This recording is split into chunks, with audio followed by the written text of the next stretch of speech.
नमस्कार। आकाशवाणी जयपुर अजमेर से प्रस्तुत हैं प्रादेशिक समाचार।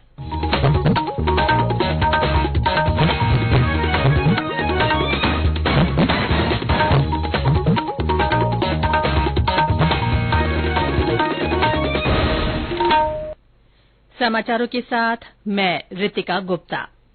प्रधानमंत्री नरेंद्र मोदी आज से 3 देशों जापान, पापुआ न्यू गिनी और ऑस्ट्रेलिया की यात्रा पर हैं।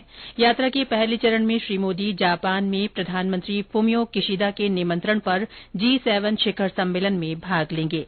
हिरोशिमा में हो रहे शिखर सम्मेलन के दौरान प्रधानमंत्री नरेंद्र मोदी G7 के अनेक नेताओं से द्विपक्षीय विचार विमर्श करेंगे। प्रधानमंत्री मोदी जापान के प्रधानमंत्री के साथ भी द्विपक्षीय बातचीत करेंगे और हिरोशिमा में महात्मा गांधी की प्रतिमा का अनावरण करेंगे। यात्रा के दूसरे चरण में प्रधानमंत्री 21 मई की शाम पापुआ न्यू गिनी के पोर्ट मोर्सबी पहुंचेंगे। किसी भारतीय प्रधानमंत्री की यह पहली पापुआ न्यू गिनी यात्रा होगी। श्री मोदी फिजी और न्यूजीलैंड के प्रधानमंत्रियों से भी मिलेंगे। यात्रा के अंतिम चरण में श्री मोदी ऑस्ट्रेलिया में सिडनी पहुंचेंगे और वहां के प्रधानमंत्री एंथनी अल्बनीज के साथ द्विपक्षीय बैठक करेंगे।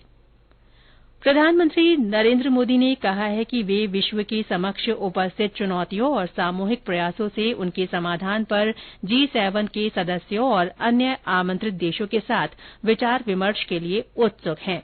शिखर सम्मेलन के लिए हिरोशिमा रवाना होने से पहले जारी वक्तव्य में श्री मोदी ने कहा कि G7 शिखर सम्मेलन में उनकी उपस्थिति विशेष रूप से महत्वपूर्ण है, क्योंकि इस वर्ष भारत G20 की अध्यक्षता भी कर रहा है।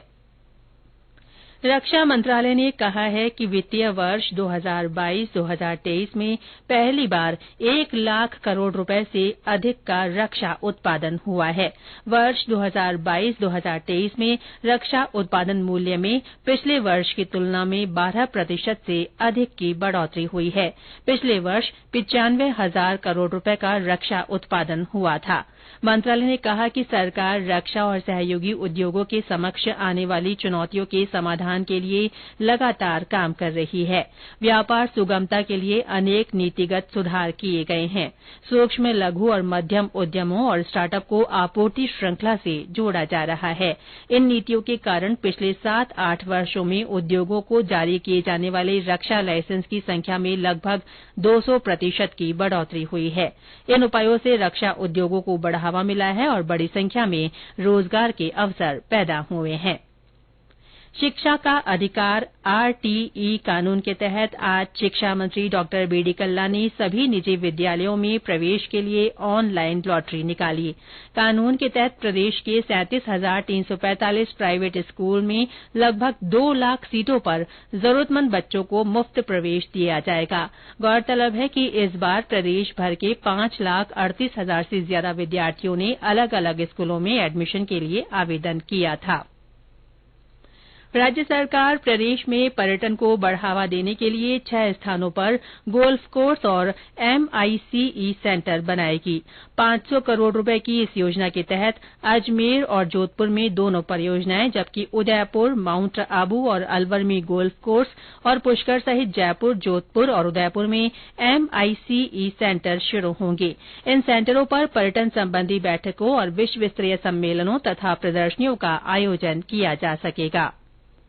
जोधपुर के फलौदी में CID की क्राइम ब्रांच ने 3 करोड़ रुपए से अधिक की स्मैक जब्त की है। इस संबंध में एक व्यक्ति को हिरासत में लिया गया है। अतिरिक्त पुलिस महानिदेशक दिनेश MN के निर्देशन में पुलिस के विशेष दल ने एक लग्जरी कार के जरिए तस्करी कर ले जाई जा रही स्मैक की खेप को पकड़ा। चूरू के सादुलपुर में पुलिस ने एक कंटेनर में अवैध रूप से ले जाई जा रही 450 कार्टन शराब जब्त की है। इस संबंध में 2 लोगों को गिरफ्तार किया गया है। ये शराब तस्करी कर पंजाब से गुजरात ले जाई जा रही थी।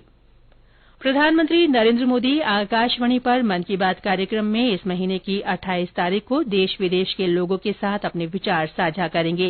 ये इस मासिक रेडियो कार्यक्रम की 101वीं कड़ी होगी।